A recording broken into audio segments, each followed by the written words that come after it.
Que para fines prácticos, entonces para nosotros estas tres bobinas del estator las dibujaríamos de esta forma. ¿Listo? Es decir, que al final esto va a ser un sistema trifásico y las bobinas del estator las podemos conectar en estrella o en delta. En este caso las estoy conectando en estrella.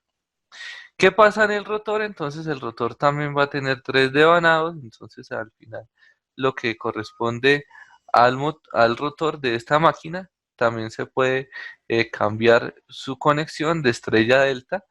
Y si nos percatamos, en el estator hay material ferromagnético y en el rotor también existe material ferromagnético, es decir, que al final lo que tenemos en este caso, que lo estoy haciendo muy exagerado porque esta área en realidad son milímetros de separación, tenemos dos circuitos que tienen bobinas, que tienen material ferromagnético, es decir, que van a comportarse de una forma muy similar a lo que teníamos nosotros con el transformador. ¿De qué forma entonces se puede modelar este sistema? Entonces, el modelo que se emplea es el modelo monofásico. Entonces, al igual que en los transformadores, cuando teníamos tres transformadores monofásicos conectados, nosotros establecimos un modelo que es el modelo monofásico y que servía para representar este sistema y que solucionando el modelo monofásico se solucionaba todo el problema porque era simplemente expresar los valores o determinar las potencias en términos trifásicos y eso es sencillo, es una corrección que se debe realizar. Entonces, se expresaría todo en forma de un modelo monofásico. ¿Qué tendría ese modelo monofásico? Entonces, en la entrada tendríamos la resistencia 1, que va a ser la resistencia del estator. El cobre del estator va a tener resistencia, al igual que en el transformador vamos a tener X1 que nos determina los flujos dispersos. Al final, en este sistema no todas las líneas de flujo van a circular a través del material ferromagnético, vamos a tener flujos dispersos.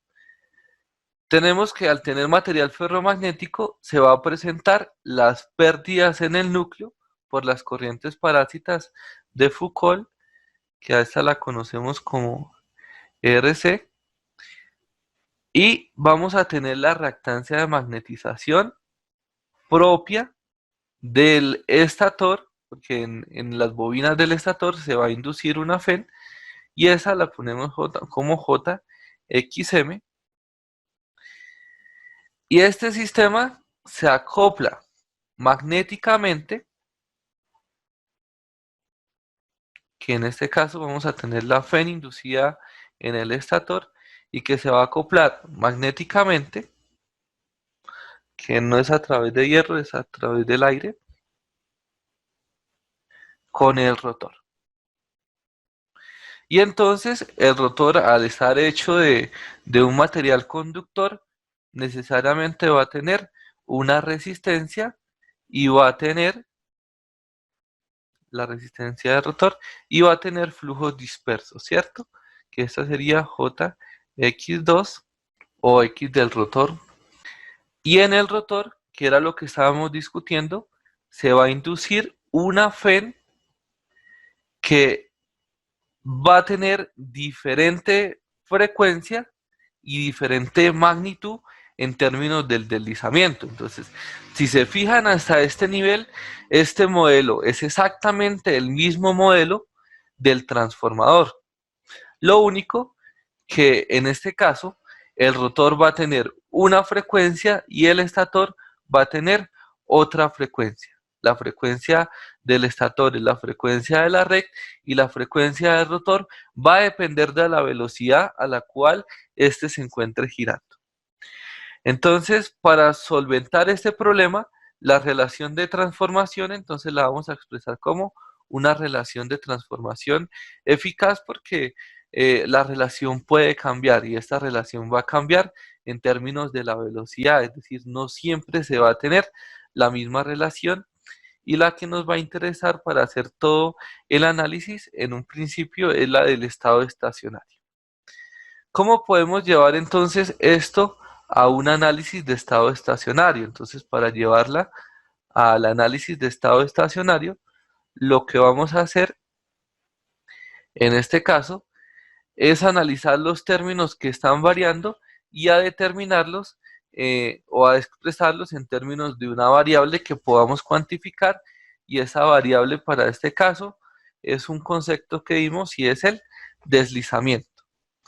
Entonces, para ello vamos a decir que la velocidad, la Fn inducida en el rotor se puede determinar como el deslizamiento por la Fn del rotor sub 0, que es con el rotor bloqueado, es decir, cuando la máquina se encuentra detenida. Al igual, el otro parámetro que cambia en esta parte sería XR. Si queremos determinar XR, magnitud, lo podemos determinar como la velocidad del rotor por la inductancia del rotor, que la velocidad angular se puede expresar también como 2pi por la frecuencia del rotor por la inductancia del rotor. Pero ¿qué hemos dicho nosotros, muchachos? Que la frecuencia del rotor se puede expresar en términos de la frecuencia del estator. ¿De qué forma? Entonces esto nos quedaría 2pi, y la frecuencia del rotor también se puede escribir como el deslizamiento por la frecuencia del estator, que es la misma frecuencia eléctrica de la red, por la inductancia del rotor. Y entonces podemos agrupar estos términos y expresarlos como una reactancia. Entonces a esta la expresamos como la reactancia R sub 0, que también sería la reactancia de rotor bloqueado, y que va a cambiar en términos del deslizamiento para este caso. ¿De qué nos sirve este análisis? Entonces, fíjense en que hasta el momento tenemos que la Fn y la reactancia van a cambiar en términos del deslizamiento. Y el único parámetro que no está cambiando en términos del deslizamiento es la resistencia del rotor.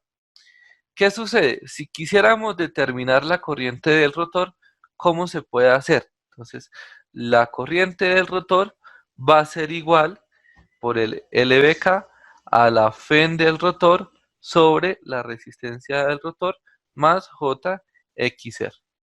Si los expresamos con los parámetros que tenemos en la parte superior, entonces nos quedaría que sería entonces igual a S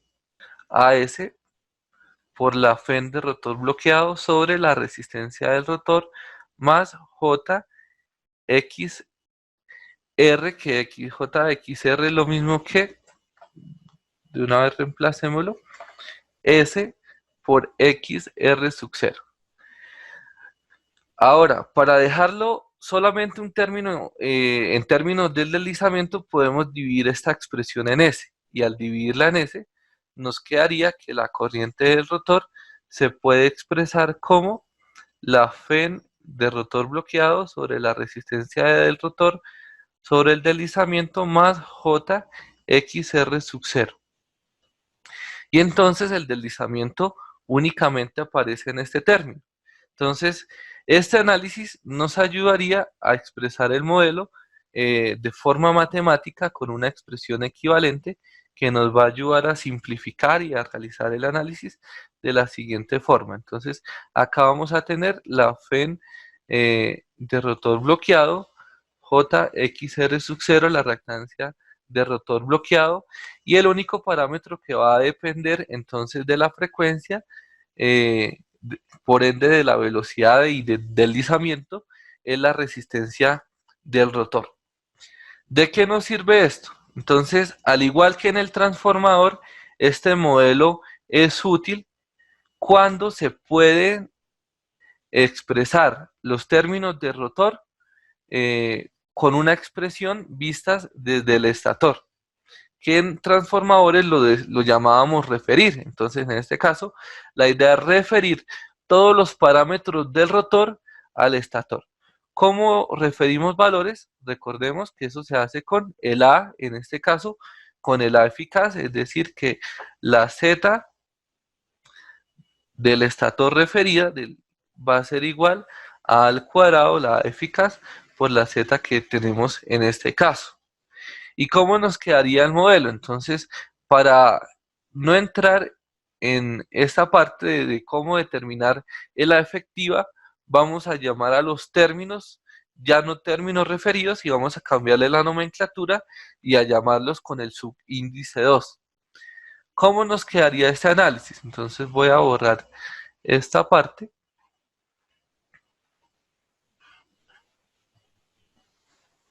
y vamos a dibujar entonces el nuevo modelo. Entonces, todo lo que corresponde al estator continúa igual, es decir, tenemos R1, vamos a tener X1, JX1, vamos a tener la resistencia del material ferromagnético, que es la misma del núcleo, vamos a tener la reactancia de magnetización, JXM,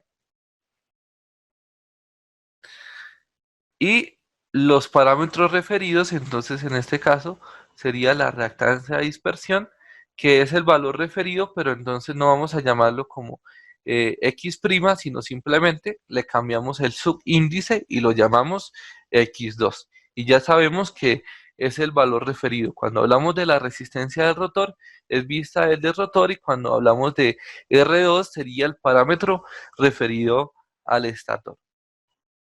Y entonces, en este caso, si lo miramos hasta este nivel, tendríamos R2 sobre S, que ya sería el valor referido, ya sería un modelo de la máquina visto desde el estator. Entonces, eh, sintetizando esto, el modelo del motor de inducción trifásico es el mismo modelo del transformador, lo único que el devanado secundario se encuentra girando y tiene una frecuencia diferente.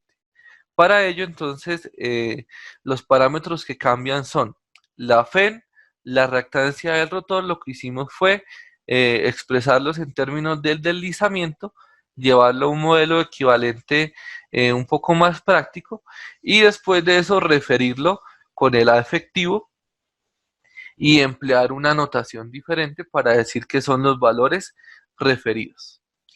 ¿Qué otro aspecto hay que resaltar del modelo, muchachos? Entonces, del modelo hay que resaltar eh, cómo se comportaría el funcionamiento en términos energéticos del sistema. Entonces, acá vamos a emplear nuevamente muchos de los términos que hemos visto anteriormente para analizar la eficiencia de este sistema, en donde, funcionando como motor, que es lo que estamos analizando, la potencia de entrada entonces va a ser eléctrica. La potencia trifásica se puede calcular como raíz de 3 por el voltaje de línea, por la corriente de línea, por el coseno del factor de potencia, que sería el coseno de teta v menos el coseno de teta i.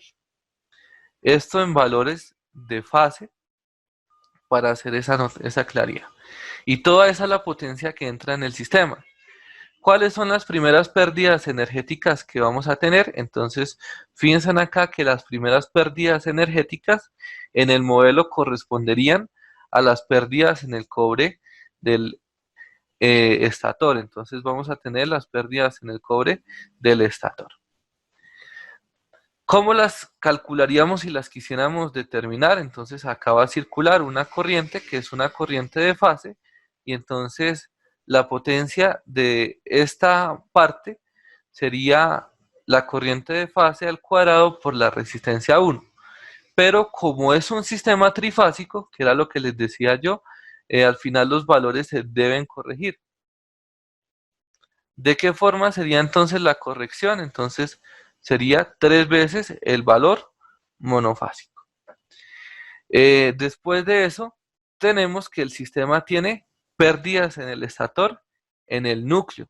Entonces vamos a tener las pérdidas en el núcleo del estator, que son pérdidas de magnetización. Hasta este nivel estamos en el estator y si se fijan, en el estator ya no hay más elementos que consuman potencia activa. Entonces, acá aparece un nuevo concepto que lo vamos a llamar la potencia AG, que en la literatura la llaman la potencia en el hierro. ¿Qué es esta potencia en el hierro? Entonces, esta potencia en el hierro es la potencia que va a pasar del estator al rotor. Y entonces, esta potencia que pasa del estator al rotor, que es esta parte del modelo o es esta parte del sistema, la tenemos expresada de esta forma. ¿Qué sucede? Que para el sistema, las siguientes pérdidas energéticas va a ser esta resistencia, que es la resistencia propia del rotor. Pero nosotros modificamos este término, nosotros no lo dejamos como la resistencia del rotor, sino que esta fue producto de un arreglo matemático. Si solucionamos ese arreglo matemático para poder separar la resistencia del rotor, se puede expresar el modelo de la siguiente forma. Entonces vamos a expresar el modelo que nos separe la resistencia del rotor. Y entonces esto sería igual a tener exactamente los mismos parámetros en el estator. Los voy a dibujar de forma rápida.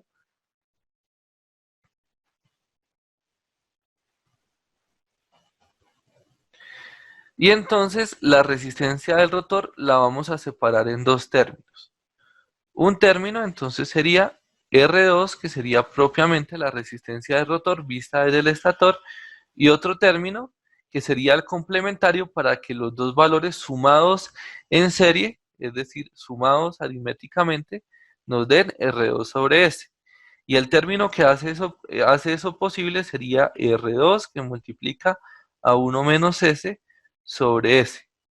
¿Cómo nos quedaría entonces esta parte? Entonces, al tenerlo expresado de esta forma, podemos realizar una discriminación de pérdidas, porque al final la resistencia del devanado va a ser igual a potencia activa que se está perdiendo. Entonces, esto es las pérdidas en el cobre del rotor. Recordemos que esto es del estator. Y vamos a tener otro nivel, porque hasta acá, hasta este instante, tenemos que la potencia está en el rotor y ahora va a pasar de ser potencia eléctrica a ser potencia mecánica. Y si recordamos a esta parte, en el análisis anterior de máquina le llamábamos la potencia convertida, donde ya pasa de ser eléctrica a ser mecánica. Y entonces lo que nos resta en este sistema por reducir en términos de pérdidas serían las pérdidas mecánicas y las pérdidas misceláneas que hemos discutido exactamente los mismos conceptos. ¿Cómo se puede calcular entonces la potencia convertida? Fíjense en que la potencia convertida en este caso va a ser la de este elemento. Entonces la potencia convertida se puede calcular como la corriente que circule en esta parte, la corriente I2 al cuadrado por el valor de esta resistencia, y como es un sistema trifásico, 3 veces, es decir, la potencia convertida va a ser igual a 3 veces la corriente 2 al cuadrado por R2 de 1 menos S sobre S. Entonces, al igual que en los motores de corriente directa, muchachos, si conocemos el modelo, podemos hacer el balance energético. Y con el balance energético, con el modelo claro, se puede calcular cualquier parte de, de la eficiencia de la potencia en el sistema. Entonces, al final vamos a tener la potencia de salida, que es mecánica, y entonces sería la velocidad del rotor por el torque de salida o el torque de la carga.